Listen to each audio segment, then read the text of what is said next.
Bom, primeiro eu queria agradecer a presença aqui dos debatedores, né? Eu gostaria de primeiro, claro, passar a primeira palavra aí para o Dr. Abraão, né, presidente da ANS, para ele fazer primeiro uma consideração geral sobre como, baseado no que foi apresentado mesmo, né, essa preocupação da incorporação tecnológica com critério, né? E o que a gente pode esperar aí, o que a gente pode esperar de visão de futuro para a saúde suplementar. Bom, inicialmente bom dia a todos e a todas, agradecer o convite por estarmos aqui.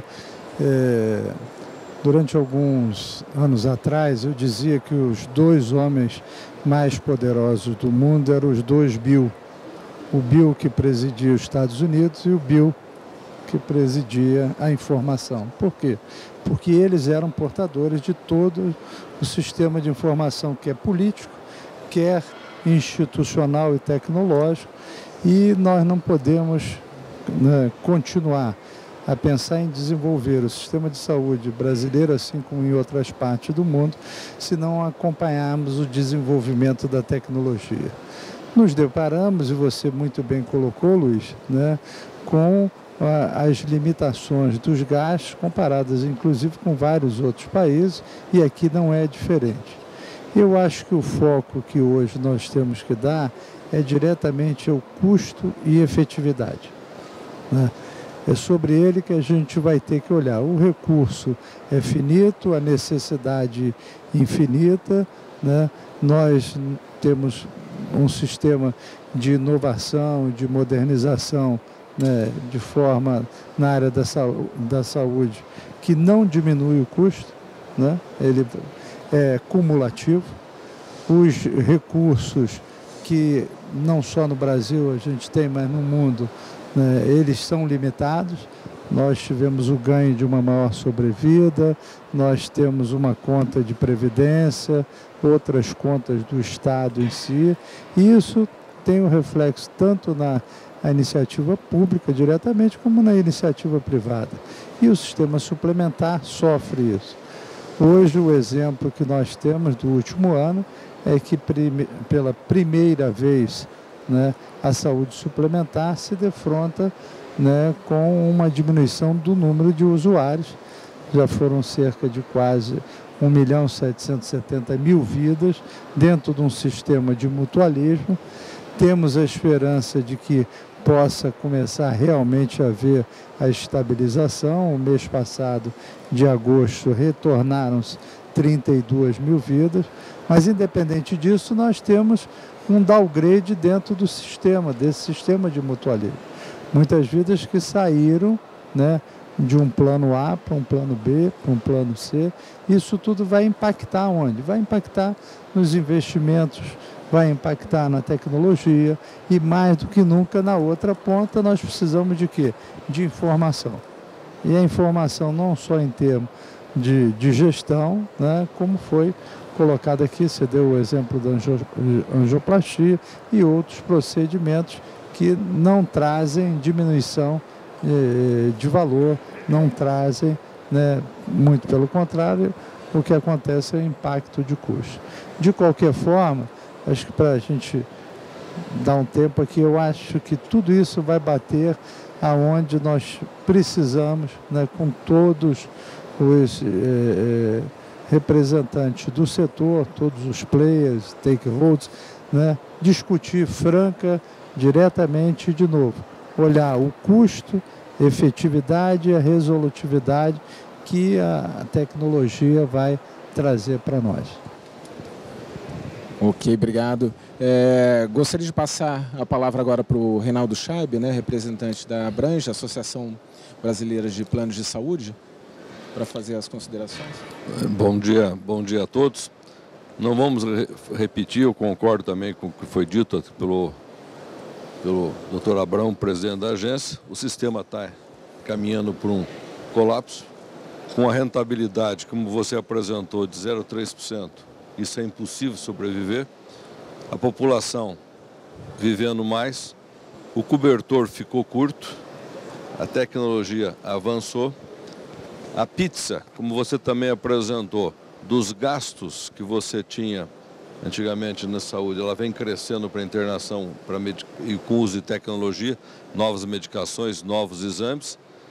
A classe médica reclama da queda de honorários, porque o dinheiro é um só, e essa pizza só está sendo moldada, ou ela vai para a internação ou vai para o medicamento, mas não existe mais dinheiro suficiente para cobrir tudo. Nós temos também, como abrange, dito e defendido, que nesse negócio que a gente trabalha não existe benevolência. Ninguém entra, ninguém produz tecnologia, traz produtos para ser benevolente. Todo mundo quer ganhar. A indústria quer ganhar quando faz o remédio, quando desenvolve o remédio, quando você traz um produto novo, uma tecnologia, uma informação nova, uma TI nova, é um mercado. Tanto que é o mercado que mais cresceu. Mesmo o país com uma situação difícil, na área de emprego, na área da saúde, é que continua crescendo. A saúde como um todo, desde a indústria da saúde, a parte de prestação de serviços, é o único setor que vem crescendo num país em declínio financeiro, onde o desemprego está alto. Se você balançar tudo isso, a gente tem falado muito no avanço da tecnologia, mas nós precisamos também não só avançar na oferta da tecnologia, nós temos que trazer para o prestador de serviço, para aqueles fornecedores de tecnologia e novos medicamentos, uma corresponsabilidade, uma coparticipação disso. Porque não adianta pôr uma pessoa no hospital ou apresentar um tratamento novo e não se preocupar com o custo disso, com a rentabilidade. Com 0,3% o sistema não vai sobreviver. Agora, nós não podemos continuar hoje sem mudar essa forma de relacionamento com o prestador, as formas de pagamento, porque não é possível que um paciente entre num hospital, o médico solicite uma tecnologia, o hospital dispõe uma tecnologia e ninguém se preocupe com a estabilidade, com a resolutividade daquele tratamento. Quer dizer, só colocar tecnologia, novos medicamentos, sem ter essa resolutividade, isso ninguém aguenta mais. Outra coisa, eu digo o seguinte, testa uma tecnologia nova, um exame novo. O resultado dos exames que dão normais, que falta às vezes muito mais uma análise clínica desse paciente, está dando 80% de exames, a mais de 80% de exames normais. Quer dizer, então nós estamos com um gap muito grande de gasto desnecessário ou com má orientação. E aí você também entra na parte da formação do médico, a gente tem discutido essa questão bastante, que falta também a melhoria da formação do profissional. Quando hoje, se um paciente é operado, na questão até de fraude, de órtese e prótese, dessa judicialização toda, e esse paciente tem um problema, uma reação ou um procedimento mal feito, quem paga a conta é a operadora sozinha. Então, se ele entra no hospital para ficar uma semana, tem um problema, tem uma infecção hospitalar, a operadora banca sozinha. Então, nós temos que mudar essa forma de pagamento, tem que haver uma participação e a corresponsabilidade do prestador de serviço como um todo no tratamento dessa pessoa. Porque só transferir a conta para quem paga a conta não dá mais. O cobertor está curto. Só para começar. Ok, obrigado. Gostaria de passar a palavra agora para o Hans, né, que vai mostrar aí a visão do gestor de uma operadora, né, e com a sua experiência também no setor público, né, como é que você vê essa questão do impacto das novas tecnologias numa operadora, né, e o que pode ser feito em termos até de mudança de modelo de remuneração, do que a gente tem conversado aqui, para tentar ter uma incorporação mais criteriosa, que não tenha um impacto tão grande aí, que inviabilize economicamente o setor. Bom, muito bom dia a todos, agradecendo o convite para poder estar nessa mesa. Esse tema é de muita relevância, cumprimentando aqui o Luiz pela brilhante apresentação que fez e que deixou a todos nós com material mais do que suficiente, não só para entender o cenário, mas me parece claro assim, alguns encaminhamentos, né? Eu gostaria de começar aqui o meu comentário dizendo que, para além da minha posição atual ou da minha posição pública enquanto secretário de Saúde, Na minha formação técnica de background, essa foi uma área que eu me dediquei bastante. A gente teve a oportunidade de, há quase 15 anos atrás, estabelecer um vínculo que se mantém até hoje com a McMaster University, no Canadá, que é o berço da medicina baseada em evidência.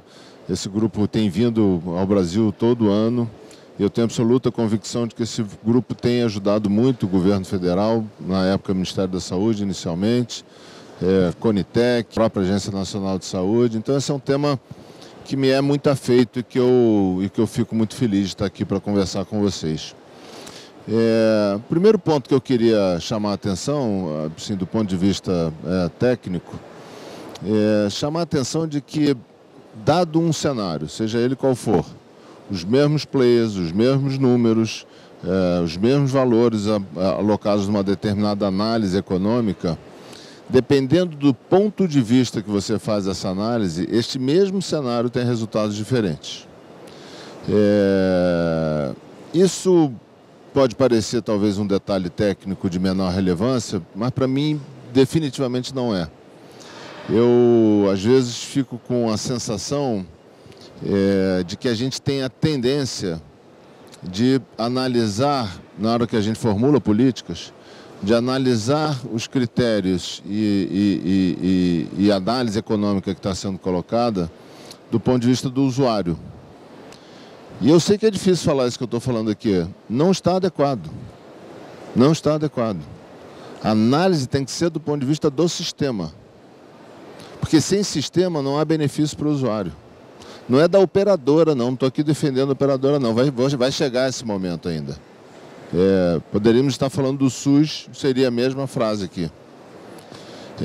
É a melhor forma de nós protegermos os nossos usuários, porque é lógico que todos nós queremos proteger os usuários. É para isso que existe o sistema de saúde. Se ele não fizer isso, ele já faliu. Independente de economicamente, na sua prática, na sua operação, ele já faliu.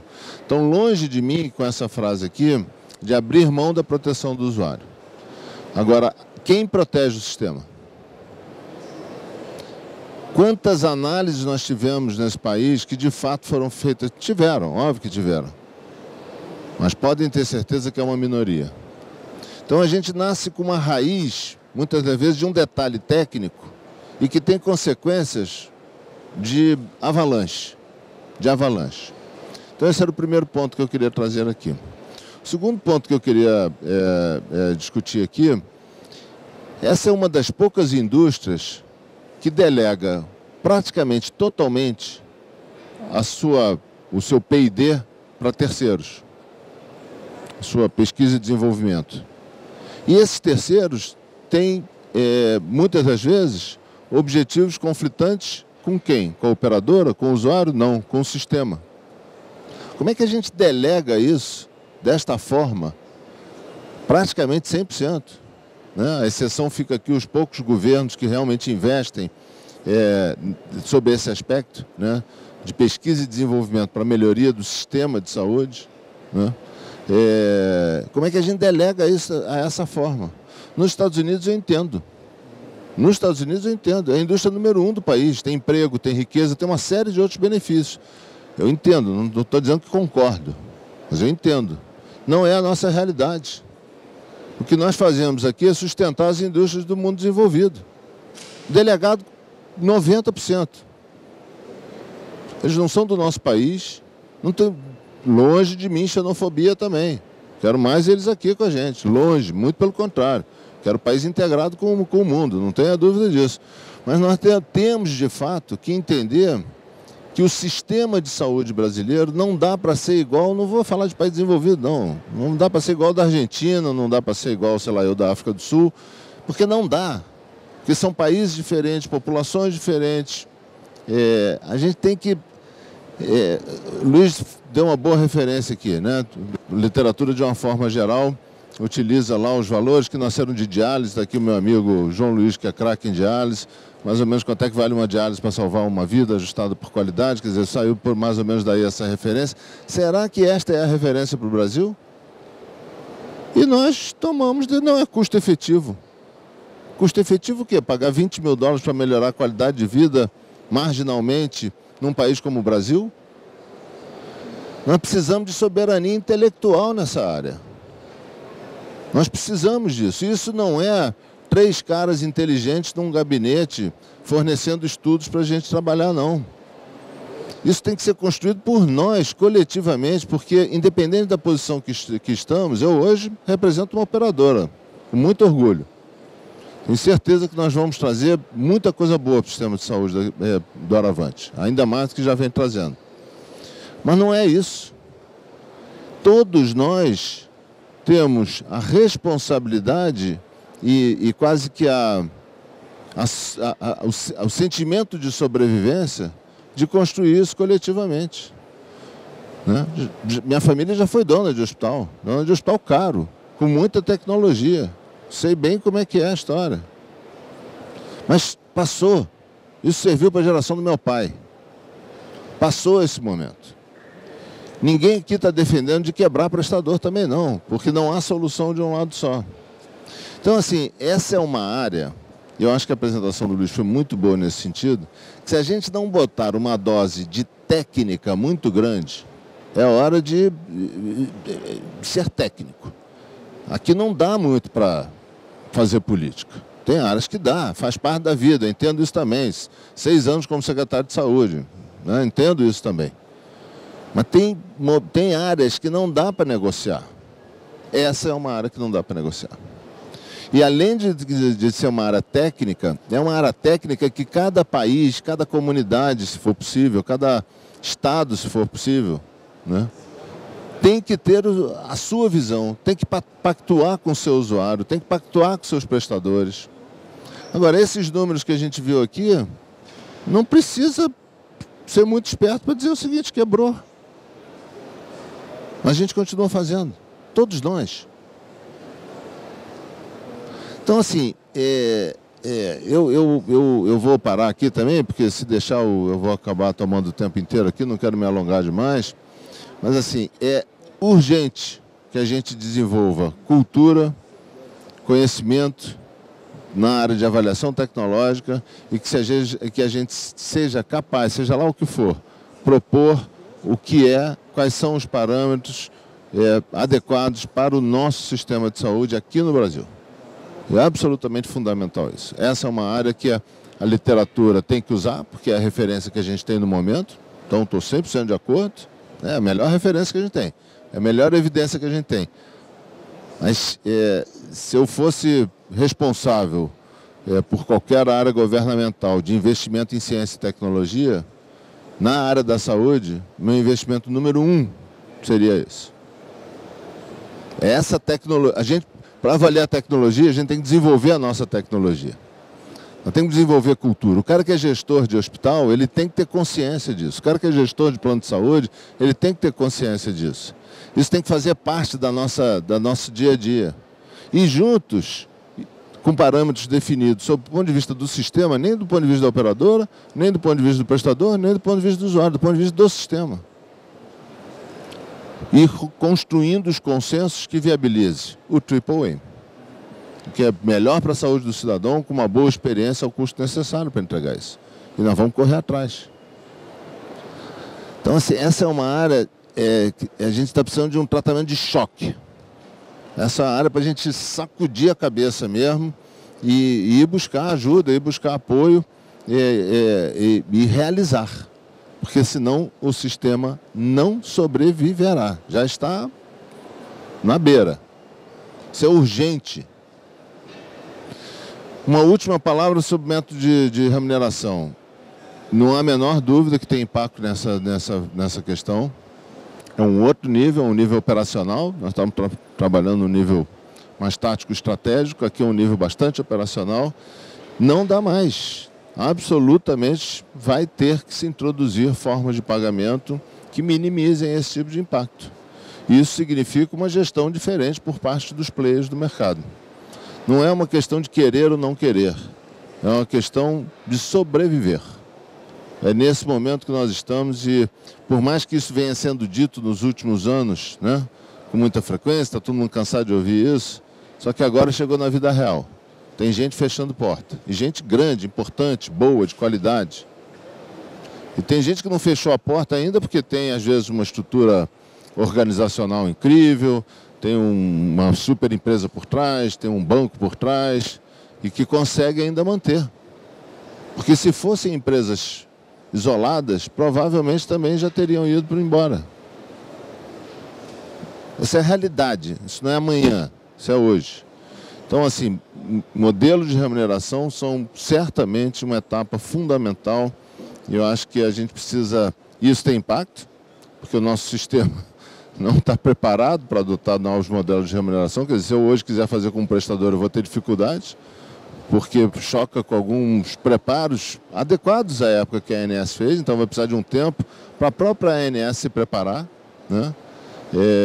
Então urge, mas essa sem dúvida no nível operacional é a saída de mais curto prazo, que traz um respiro e um fôlego para a gente poder se estruturar nas coisas mais estratégicas.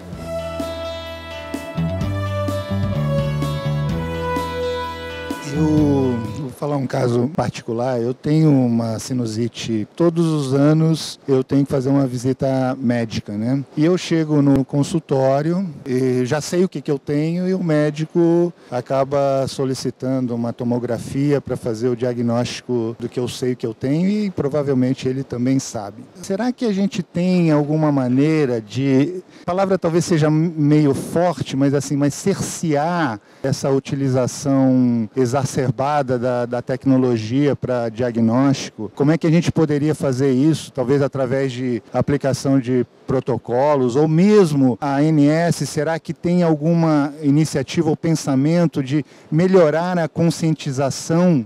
Na realidade, o órgão regulador não tem, né, como missão, né, a ação direta, principalmente sobre os profissionais. Os que me antecederam, o Hans colocou com muita propriedade. Nós vamos ter que mudar vários processos, estamos procurando, ele tem inclusive colaborado em mudar os processos assistenciais.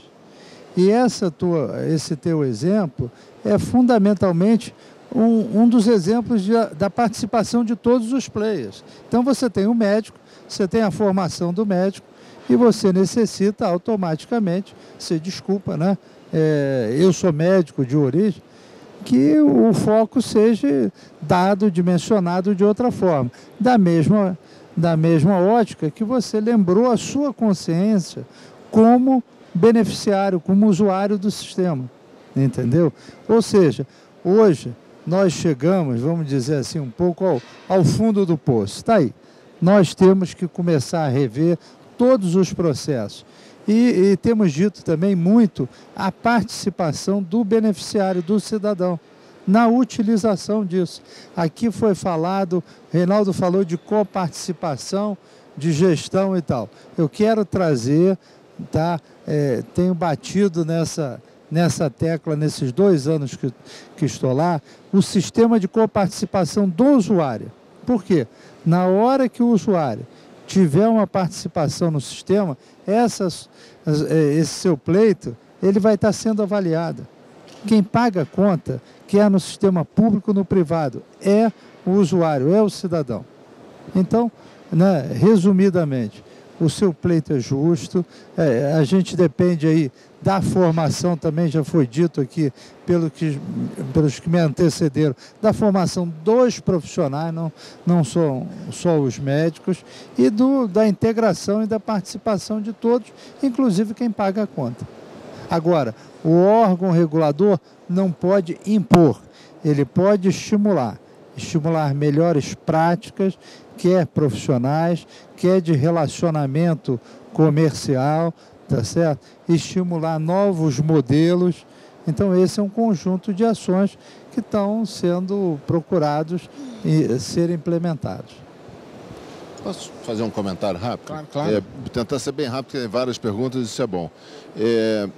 Eu concordo 100% com o Zé Carlos e, de fato, a ANS vem tentando responder, não há a menor dúvida disso. Agora, eu acho que vai ter um momento onde, de fato, o usuário vai fazer a diferença. Então, por exemplo, talvez para ajudar numa situação desse tipo, onde é que está o problema? O problema é que tem uma certa sigilosidade, enfim, tem um certo comportamento com o dado clínico no Brasil que é diferente em outros estados. Mas o ideal, né, se a gente pudesse ter o dado clínico, é que a gente pudesse divulgar os prestadores que estão mais em acordo ou mais em desacordo com protocolos. E o usuário faz a opção, né? Então, se a gente pudesse utilizar mais o dado clínico para fazer bem as pessoas, porque isso é para fazer bem as pessoas, né? A gente poderia caminhar muito nesse cenário. Meu nome é Luciana, eu sou fornecedora de tecnologia na saúde, eu trabalho numa multinacional farmacêutica e queria parabenizar, eu acho que a apresentação do Dr. Luiz Gustavo foi ótima e os comentários também. E eu queria saber sobre como é que está o estado no Brasil de desenvolvimento de avaliação de tecnologia. Se a gente avançou, se estamos bem, se há grupos bons no país que façam essa avaliação, se o senhor pudesse ajudar com isso. Eu acho que a gente avançou, né? 10 anos atrás a gente tinha praticamente nada, né? Hoje a gente tem alguns órgãos governamentais focados nessa direção, mas acho eles estão mais voltados para o SUS, menos para a saúde suplementar e vejo um espaço enorme de melhoria desse processo. Vejo um espaço muito grande de melhoria desse processo e vejo um espaço ainda maior de desenvolvimento de cultura nesta área. Independente das pessoas que vão fazer a avaliação tecnológica, os núcleos que, porventura, a ANS já vem amadurecendo nessa direção. Esse é um processo que vem acontecendo nesses últimos anos, muita coisa aconteceu, as audiências públicas mudaram a sua forma, estão mais baseadas em evidência do que eram alguns anos atrás, mas falta estrutura e falta cultura mesmo, de todos nós, né? Falta a gente se preocupar com este tema e isso está na nossa pauta do dia. Isso é fundamental. Luciano, aproveitar, corroborando com o que o Hans falou, nós temos no Ministério da Saúde a Conitec. A Conitec hoje já é um exemplo em termos de avaliação da tecnologia. E na ANS você tem o COSaúde, que procura trabalhar em consonância com a Conitec e inclusive com o NICE, com outras instituições internacionais.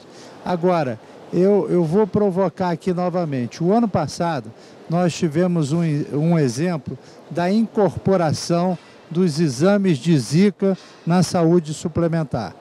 E houve uma construção, por um acaso eu estava nessa diretoria nesse momento, com todos os atores realmente, para a implementação de uma tecnologia que fosse eficaz, possível e dentro do custo e efetividade suportável, entendeu? Então, os órgãos governamentais, que é o Ministério da Saúde, que é a ANS, que é a própria Anvisa, têm realmente câmaras, têm tido a oportunidade de discutir isso, têm tido a oportunidade de trazer a sociedade, porque sem a presença, né, da sociedade a gente não vai, para que o apoio técnico da inovação, dos novos processos, possam ser implementados com efetividade. Também complementando, a questão da coparticipação, como operador, a gente entende que ela é muito importante, porque não é só a questão do usuário pagar um pouco do que ele está gastando e saber o que ele está pagando, mas ele passa a ser também um grande fiscal do sistema. Porque se num plano empresa, onde ele é empregado numa companhia e recebe assistência médica, e chegar na conta dele, uma conta de R$10 do exame que ele fez ou de uma consulta, ele vai querer saber aquilo. Então você combate também, ele passa a ser uma maneira de você combater a fraude. E a preocupação do sistema, como já foi dito, nesses anos para cá, todo ano se fecham operadoras. E começa também a haver uma concentração de operadoras nos grandes centros, nas grandes cidades. Porque os hospitais no interior também estão fechando. E quando a questão da lei foi lá atrás, quando foi criada a lei, você tinha uma proposta de uma lei que ela seria o máximo de obrigação a ser cumprida. E ela foi transformada por medida provisória no mínimo a ser cumprido quando da criação da 9656. Então isso houve uma distorção. E essa distorção não prioriza a integração nacional. O país nosso é muito grande. Eu não posso dar em São Paulo a mesma coisa que eu vou dar em Cornélio Procópio, eu vou dar lá no interior do Mato Grosso. E nem a iniciativa privada está fazendo isso, nem o SUS está fazendo isso. Então a gente tem que buscar realmente um equilíbrio com a participação pública-privada para interiorizar, para manter essa população lá. E não só. Agora, não adianta querer judicializar o sistema, como está sendo discutido, inclusive essa semana, é pauta diária nos noticiários, é você querer dar tudo para todo mundo em todo lugar. Então, o que acontece? Você gasta absurdos para tratar um caso e deixa de cobrir, tanto no público como no privado, quebrando as operadoras, o que você poderia fazer e manter a população numa situação saudável dentro daquilo que é possível. Como também não podemos, o Hans colocou muito bem, comparar o orçamento de saúde do nosso país com outros países. Nós temos que achar um caminho e mudar tudo isso rapidamente. De 2008 até agora, um custo de uma internação hospitalar, ela já cresceu 50% do mesmo período do IPCA. Quer dizer, tem distorções. Você não pode. O que é o custo de uma internação? É tudo que está sendo agregado num tratamento. E esses dados são oficiais, eles são públicos, a própria INES tem trabalho de serviço. Quer dizer, com 50% acima do IPCA de 2008 até hoje, tem distorções que precisam ser corrigidas. Quer dizer, e aquilo que eu falo, ninguém traz tecnologia, ninguém traz um aparelho novo para ser benevolente. Então, essas distorções precisam ser corrigidas para realmente acrescentar a efetividade do tratamento. Bom dia a todos, meu nome é Túlio, eu sou médico recém-formado. De fora do sistema, a gente enxerga que existe um processo regulatório que aparentemente ele é lesivo para as instituições privadas, em especial aos planos. O que é que vocês têm feito junto aos órgãos reguladores para diminuir a quantidade de obrigações que os serviços têm que oferecer e aumentar a quantidade de retorno que eles têm? Bom, muita coisa tem sido feita, muita discussão tem sido feita. O Zé Carlos, coitado, recebe aí uma série de demandas, uma série de sugestões. Obviamente, enfim, eu entendo perfeitamente o lado da agência, quer dizer, tem que ter um olhar do sistema, não tem que ter um olhar de operadora, eu de novo, quer dizer, quando a gente viu aqui o gráfico de tomografia e ressonância no Brasil, além do gasto, queria lembrar isso a vocês, quão mal a gente está fazendo para as pessoas. Né? Esquece o dinheiro um pouquinho, um segundo só, vamos pensar em medicina, em saúde, de fato. Isso aí faz mal. Uma por radiação, outra por superdiagnóstico, que está absolutamente comprovado que traz efeitos deletérios à saúde do cidadão.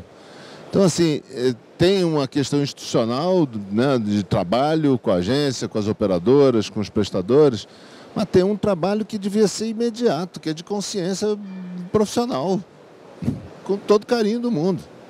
Assim, não tem como falar outra coisa, né? A gente viu aí tumor de próstata, tumor de mama, são cases conhecidos, mas tem vários outros. Alguém tem dúvida que a gente está fazendo mal para as pessoas aqui? Quem tem dúvida, levanta o braço. Alguém tem dúvida? Que bom, ninguém tem dúvida.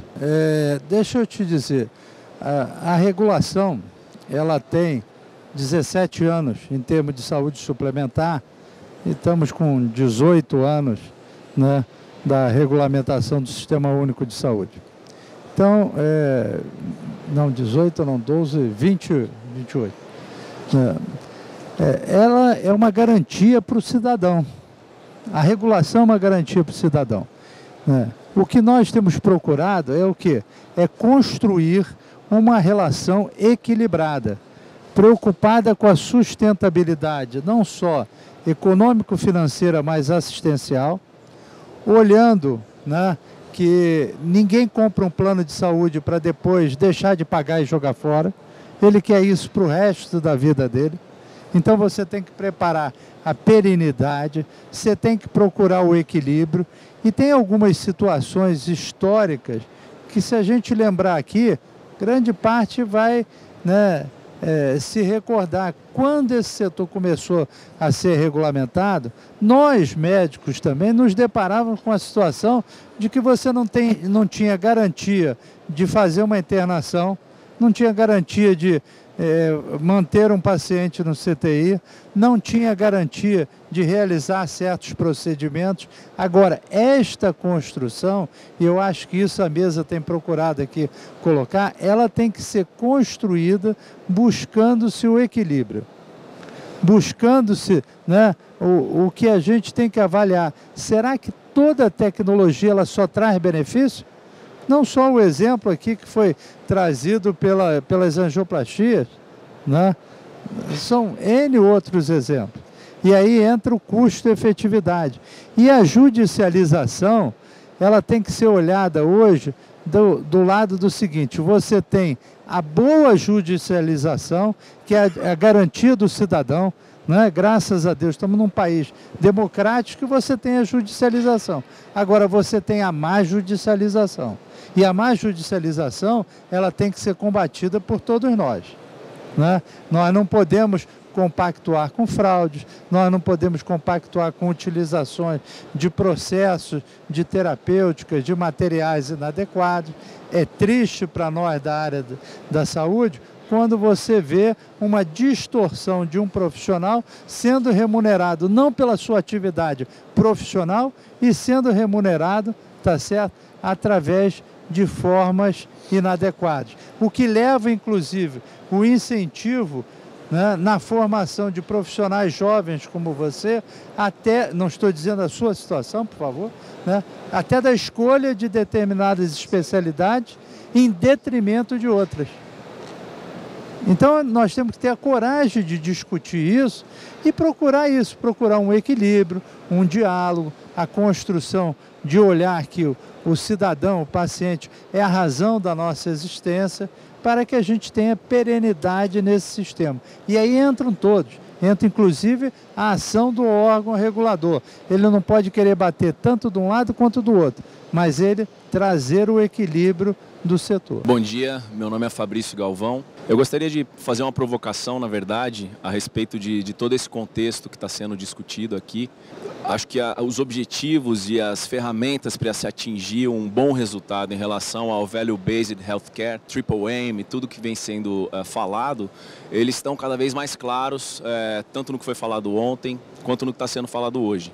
O que eu vejo no Brasil é uma dificuldade muito grande de implementação dessas novas teorias ou dessas novas correntes de pensamento que fazem com que essa mudança seja realmente efetiva, pois existe um conflito de interesse muito grande entre todos os players, os resultados de um vêm da ineficiência do outro, o agente que mais é impactado por todas essas decisões é o que menos decide, que é o paciente ou o usuário, no final da conta.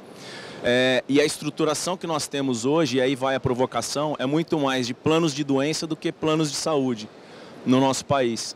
Eu queria que vocês comentassem a respeito disso e a pergunta é muito simples. O que, de fato, no Brasil está sendo feito hoje para que você possa remunerar melhor um melhor prestador, por exemplo, um hospital que tem uma performance melhor no sentido de ter uma efetividade clínica maior com um gasto menor? A pergunta é essa. Obrigado.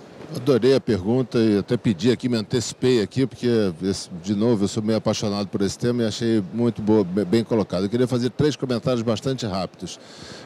Primeiro, talvez a minha única discordância da sua fala seja em relação ao usuário, que é o que menos decide. Eu acho que é o que mais decide, só que ele não tem consciência. Cabe a nós desenvolver a consciência da decisão que ele está tomando, porque quem está decidindo é ele. Desculpe, colega, eu me segurei a primeira vez para não falar, mas vou comentar. Muda de médico, querido. Se o cara se perde uma tomografia todo ano desnecessária, aqui, né? Não sei. Estou aproveitando o caso dele para fazer uma provocação, mas para mostrar que a decisão está na mão do usuário. Ele pode não ter consciência. Segunda coisa, quer dizer, introduzir novas formas de remuneração. Eu fiz esse comentário ontem muito rapidamente, hoje vou ser mais detalhado também. Nós temos um sistema de 25 anos de idade que remunera no seu nível primário de atenção por população, com indicadores de performance, no nível hospitalar por diagnóstico. Um desenho ótimo. Que sistema é esse? É o SUS. É isso que a gente está falando aqui. Lógico que o valor não é o adequado, enfim. Eu estou falando só sob o ponto de vista de desenho. Então ele já existe no Brasil, nós temos cultura disso. Quem disser que isso é ruim tem que acabar com o SUS. Né? E a terceira colocação sua, que foi a pergunta que você fez, o que a gente está fazendo? Eu posso fazer o que a Mil está fazendo. A Mil começa agora, muito recentemente, a instalar nível primário de atenção. Esse nível de primário de atenção deve ser remunerado por performance, a gente está preparando os nossos sistemas para isso. Estamos prontos para fazer remuneração por diagnóstico no nível hospitalar, absolutamente prontos, podemos fazer isso amanhã, se quiser. Tem prestador interessado, mas ainda tem algumas questões de infraestrutura do sistema de saúde suplementar que estão sendo tratadas pela ANS para que isso possa ir adiante. E eu, particularmente, tenho visto uma receptividade dos usuários muito acima do que eu esperava, graças a Deus. Né? Porque qualquer sistema, e aí a visão do sistema, né? E aí, meu presidente, talvez assim, uma única palavrinha aqui, uma única sugestão, quer dizer, eu acho que não é balancear. E nem acho que a agência deveria existir para proteger o usuário. Eu acho que a agência deveria existir para proteger o sistema. E se todo mundo tomar decisão por aí, não precisa nem se preocupar em balancear, porque esta é a referência, né? Na minha maneira de ver, na minha concepção. Então, assim, adorei as suas observações, espero ter respondido a tua pergunta. Bom, primeiro, obrigado, Hans. Se você e o pessoal entendeu que a minha visão da agência é proteger o beneficiário, né, ela é proteger a sustentabilidade do sistema. Estamos na mesma linha. Se não houver equilíbrio com isso, a gente não vai ter a perenidade, né, da assistência. Né? Claro que ele é um braço mais fraco, mais frágil, mas, de novo, olha, nós tivemos uma pressão muito grande de imprensa com padronização de procedimentos da Zika e conduzimos ali pela busca do equilíbrio. Quando você fala, o foco tem que ser alterado para você olhar o cidadão, o paciente, e não a doença, isso já está sendo, primeiro, incentivado pelo próprio órgão regulador. E várias operadoras estão trabalhando isso. O quê? É o estímulo à promoção, estímulo à prevenção. Quando a regulação aconteceu, a sociedade brasileira tinha uma sobrevida de 65 anos. Um perfil, né, epidemiológico de doenças infecto-contagiosas. Hoje a nossa sobrevida é o quê? 75, 80 anos. Um perfil de patologias degenerativas. O foco tem que ser mudado. Então a gente concorda. O órgão regulador tem, inclusive, uma gerência trabalhando o estímulo de promoção e prevenção à saúde. E, afora isso, a gente já discute até de que maneira a gente poderia estimular uma premiação, porque no final o cidadão sente no bolso, né? De que as operadoras que implementassem isso e o usuário que implementassem isso, ele passasse a ter até um desconto no preço do seu produto que ele vai adquirir. Tá? Só uma frasezinha, só para testemunhar aqui, um exemplo prático, saiu recentemente o IDSS, que eu não sei traduzir, presidente, que é um índice de qualidade das operadoras, e tem ali, assim, comemorar aqui, a Mil ficou em primeiro entre os de grande porte, e tem ali, para pontuar na qualidade, o quanto de prevenção e promoção de saúde você está fazendo. É um dos critérios que é utilizado, isso já está sendo levado em consideração, é um exemplo bem prático do que o presidente acabou de falar. Complementando ao médico lá, que não gravei o nome, mas a separação entre o ensino e a realidade, no caso das faculdades médicas, ela é real. A gente tem feito um trabalho de aproximação, porque não é só conhecer e eu estou dizendo nas profissões da saúde, conhecer aquilo que pode ter resultado ou aplicação de uma nova tecnologia, mas sim quanto custa aquilo. Essa dicotomia entre público e privado, que o país manteve muito forte até recentemente, que graças a Deus está acabando, quer dizer, você tem que conviver. Não é possível você ter um aparelho médico de alto custo elevadíssimo, só funcionar de manhã, de 8, 7 horas da manhã, meio-dia, e o resto fica parado à tarde e à noite, quando a iniciativa privada trabalha dia e noite.